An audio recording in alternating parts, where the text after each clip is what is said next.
Fala, estudante! Diogo Lopes em mais uma aula de Química e o tema da nossa aula de hoje são as funções inorgânicas. Na aula de hoje, o nosso objetivo é aprender a reconhecer as funções inorgânicas de uma forma bem simples e objetiva. Lembrando que as funções inorgânicas são grupos de substâncias que vão apresentar entre si características diferentes. Só que o nosso objetivo é reconhecê-las de duas formas diferentes. Uma delas, utilizando a fórmula, ou se não, utilizando o nome de cada grupo de substâncias referente às funções. Agora, para iniciar, a gente vai estar estudando um grupo de funções inorgânicas chamado de ácidos. Como é que eu faço para reconhecer um ácido? De acordo com o químico sueco Arrhenius, para reconhecer um ácido, de acordo com a fórmula, ele vai apresentar uma fórmula geral HX, onde nesse HX, o H é um chamado hidrogênio ionizável e o X é um ânion qualquer que vem acompanhando esse H. Diogo, mas me dá um exemplo disso. Exemplos seriam o HCl, o H2SO4, o H3PO4. Então, em todos esses três exemplos, eu tenho ânions diferentes acompanhados do hidrogênio, que é o que caracteriza o ácido através da fórmula. Lembrando que, de forma alguma, esse ânion X, no caso dos ácidos, vai ser o oxigênio. Já na nomenclatura, a nomenclatura de um ácido, para reconhecer os ácidos utilizando a nomenclatura, basta eu lembrar que o nome de um ácido sempre vai iniciar pela palavra ácido. Então é dessa forma que eu posso reconhecer, ou através da fórmula HX, ou se não através do nome do ácido que sempre inicia pelo termo ácido. Exemplo, ácido clorídrico, ácido sulfúrico e o ácido fosfórico. Já com relação às funções inorgânicas chamadas de bases, para reconhecer uma base pela fórmula, a fórmula de uma base ela tem o padrão YOH. Mas o que seria esse Y? O Y ele pode ser um metal qualquer ou se não, ele pode ser o que a gente chama de cátion amônio, que é o grupo NH4. Então, se uma base vier com o grupo NH4, exemplo, o NH4OH, ou vier com um metal, no caso aqui eu tenho o KOH, então eu estou reconhecendo a base pela sua fórmula. Já com relação ao nome, eu reconheço a base pelo nome através desse padrão de nomenclatura. Toda base inorgânica tem o seu nome iniciando com o termo hidróxido mais a preposição de. Então, se veio um nome num exercício assim, hidróxido de amônio ou hidróxido de potássio, então eu sei reconhecer que esses nomes referem-se à função inorgânica das bases. Já se vier um sal inorgânico, como eu faço para reconhecer um sal inorgânico utilizando fórmula e nomenclatura? O sal, ele vai apresentar uma fórmula geral YX. Esse Y é o mesmo Y lá na fórmula da base. Ou seja, o Y do sal é o mesmo Y da base. Então ele pode ser um metal qualquer ou o cátion amônio. Já para finalizar a fórmula, ela sempre encerra com o X, que é o ânion. Isso quer dizer que o X presente no sal é o mesmo X do ácido. É o ânion que forma o ácido.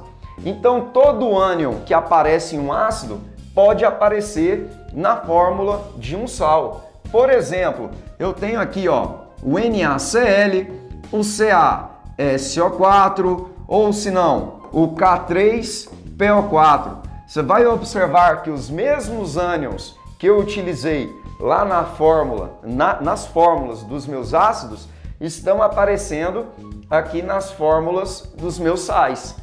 Então, a fórmula geral de um sal é sempre assim.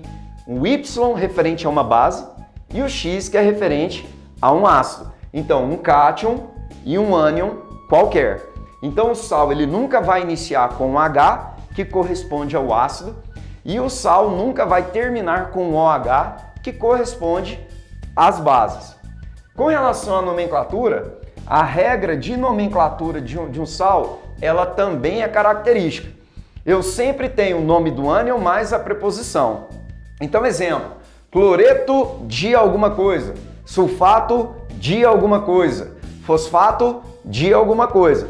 Então, eu nunca vou iniciar o nome de um sal com o termo ácido e muito menos com o termo hidróxido. Eu vou iniciar com o nome do ânion que forma esse sal. Outro tipo de função muito comum em provas são os óxidos.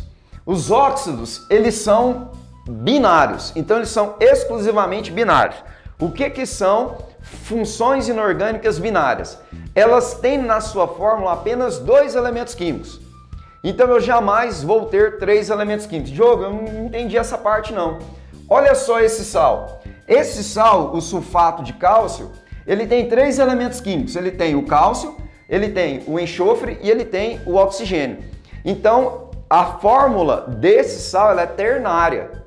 Já no caso de um óxido nunca será ternário ou quaternário. A fórmula dele é sempre binária, ou seja, o óxido sempre vai apresentar exclusivamente 2 elementos químicos. Exemplo, eu tenho um exemplo do CO2, do Na2O, do K2O. Você pode observar que em todas as 3 fórmulas que eu trouxe, são fórmulas onde eu tenho apenas 2 elementos químicos, sendo que o elemento à direita obrigatoriamente é o oxigênio. Então, no óxido, o elemento oxigênio é o elemento mais eletronegativo, ou seja, ele é o de maior carga, certo? E além disso, ele vai vir acompanhado de apenas mais um elemento.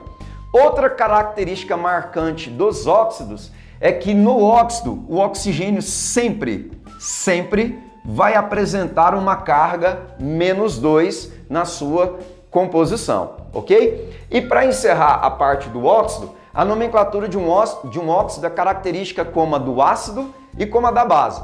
O ácido, o nome dele começa com ácido. A base começa com hidróxido. O óxido, os nomes dos óxidos sempre iniciam com o termo óxido. Então, se um exercício trouxe, exemplo, óxido de cobre 2, então eu sei que eu tenho um óxido em mãos. Outra função inorgânica, está aqui no quadro, os chamados peróxidos. Pela nomenclatura, já vê que é característico. Agora, cuidado com o peróxido, para não confundir o peróxido com o óxido. Qual que é a diferença do peróxido para o óxido? Primeiro, os óxidos, eles apresentam carga -2 no oxigênio. Nos peróxidos, o oxigênio sempre vai apresentar carga -1. Então, o NOx do oxigênio no peróxido é fixo -1, enquanto que no óxido, o NOx do oxigênio é -2. Segunda diferença, os elementos químicos que formam os peróxidos são padronizados. Então, só forma peróxido elemento químico da família 1A, 2A ou ainda zinco, prata e o hidrogênio. Então, os peróxidos são formados por esses elementos químicos exclusivamente, sendo que as fórmulas deles, dá uma olhada, a fórmula do peróxido, ela também é característica. Ou ela vem no padrão Y2O2, com esses elementos, ou no padrão YO2. Quando é que ela vai vir no padrão Y2O2? Quando eu tiver elemento da 1A, o hidrogênio ou a prata. Você pode observar que aqui ao lado direito eu tenho a fórmula do peróxido com o hidrogênio e ele vem nesse padrão. Agora, se for da família 2A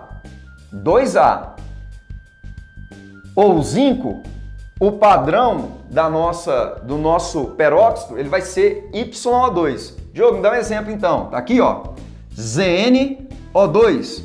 Ou um exemplo com o elemento da 2A, CaO2. Então eu tenho exemplos de peróxidos com os elementos químicos que formam esse tipo de substância.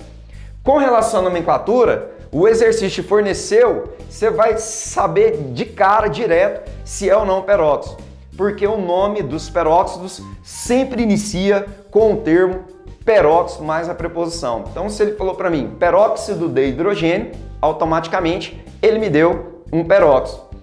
Outro exemplo de substância inorgânica, de função inorgânica, seriam os superóxidos.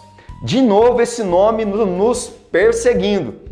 Óxido, peróxido e agora o superóxido. Diogo, mas qual que é a diferença do superóxido para o peróxido e para o óxido? Primeiro, a diferença está na carga. O NOx do oxigênio no superóxido é menos meio. No peróxido, menos 1. Tá aqui, ó. No peróxido, menos 1.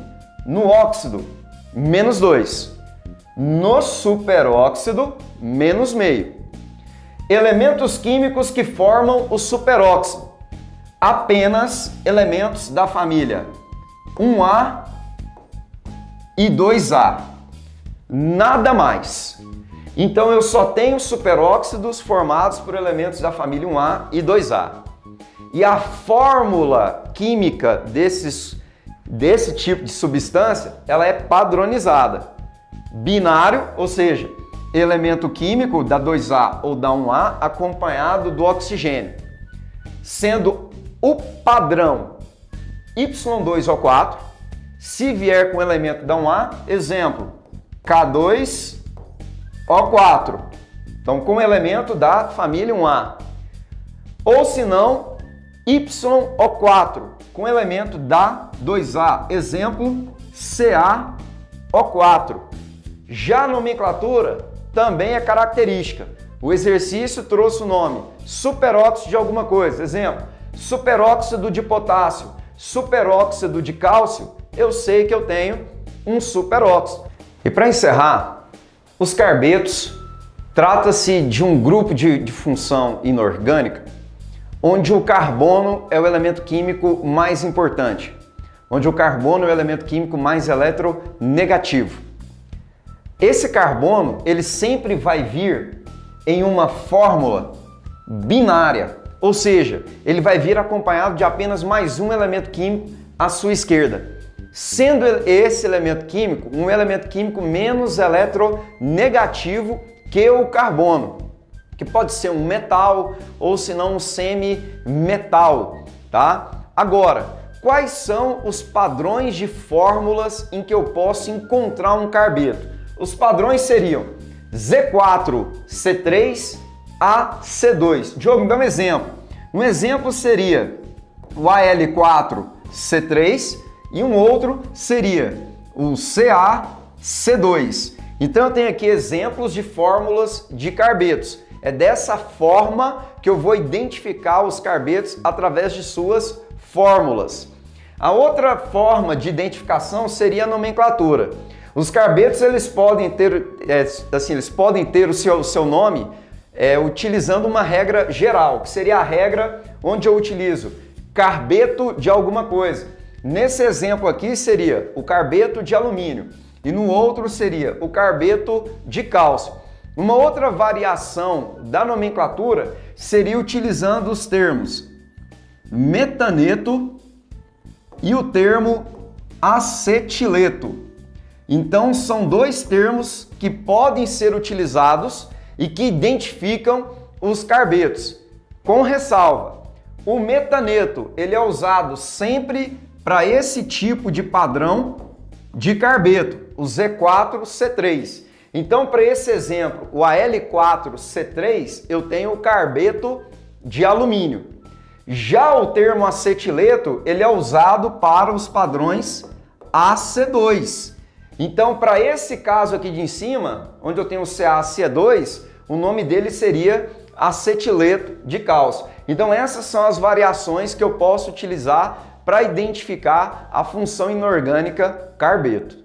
Então, estudante, essa foi a nossa aula de hoje. Eu espero que você realmente tenha aprendido.